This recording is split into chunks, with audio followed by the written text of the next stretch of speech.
নোয়াখালীর প্রত্যন্ত অঞ্চলে এখনো পানিবন্দী হাজারো মানুষ। এর নেতিবাচক প্রভাব পড়েছে মৎস্য ও কৃষিখাত সহ যোগাযোগ ব্যবস্থায়। এখন তালিকা করা হচ্ছে ক্ষতিগ্রস্তদের। আমাদের প্রচুর কৃষি ক্ষতিগ্রস্ত হয়েছে, আমাদের মৎস্য ক্ষতিগ্রস্ত হয়েছে, আমাদের প্রাণী সম্পদ ক্ষতিগ্রস্ত হয়েছে। এগুলো ওভারঅল একটা আমরা ডাটা তৈরি করতেছি।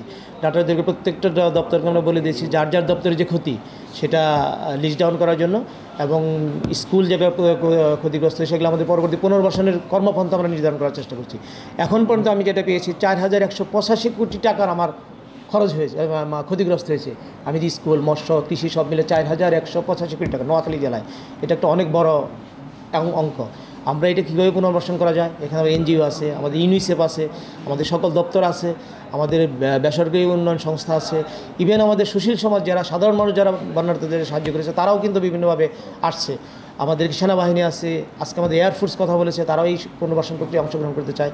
সকলে মিলে এই পুনর্বাসন প্রক্রিয়াটি আমরা সম্পন্ন করতে চাই। যেহেতু বন্যা সকলে মিলে সম্পন্ন করা গেছে, আমার মনে হয় এই পুনর্বাসন প্রক্রিয়াতেও সকলকে সমন্বিত করে সরকার নেতৃত্বে থেকে সরকার এই যে কোনো দুর্যোগে সরকার একার পক্ষে কিন্তু আসলে সম্ভব না, মানুষ এগিয়ে আসে বলে সেই প্রত্যেকটা দুর্যোগ আমরা ওভারকাম করতে পারি। এটিও আমরা প্রাথমিক বন্যা আমরা মোকাবেলা করতে পেরেছি। এখন যাদের পুনর্বাসন প্রক্রিয়াটি সেটি আমরা সকলে মিলে আমরা যে পরিকল্পনা করতেছি সকলে মিলে এই কাজটা আমরা করতে পারবো, এবং খুব তাড়াতাড়ি নোয়াখালী মানুষ আবার ঘুরে দাঁড়াবে।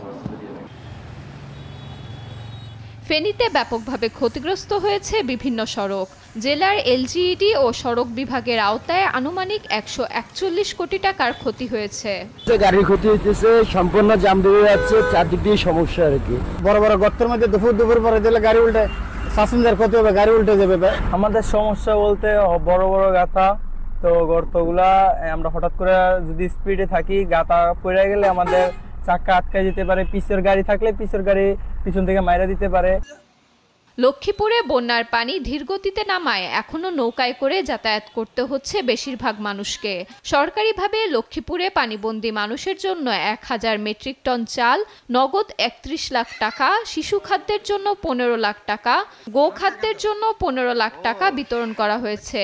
এছাড়া রাজনৈতিক, সামাজিক ও ব্যক্তি উদ্যোগে 12 লাখ মানুষের কাছে খাদ্য সহায়তা পৌঁছে দেওয়া হয়েছে। তবে এখনো ত্রাণ ঘাটতি আছে বলে দাবি বানভাসীদের। আমাদের ঘর বাড়ি সব আমাদের ডুবে গেছে এবং আমরা খুব কষ্টে আছি, আমরা না খেয়ে আছি। এবং আমাদের কমলনগর হইতে কাদুরিয়া চলল, লক্ষ্মীপুর ব্যাখ্যান আমাদের ডুবা, এখন আমাদের জ্বালা শান্তি সব চলে গেছে, আমাদের গায়ে গিয়েছি কিছু না, এখন আমরা না খাই আমরা মুক্তি। দুর্যোগ কাটিয়ে আবারও ঘুরে দাঁড়ানোর সংগ্রাম করছেন স্থানীয়রা। আর এ কাজে সবার সহযোগিতা পেলে দ্রুত পুনর্বাসন সম্ভব বলে মনে করছেন সংশ্লিষ্টরা।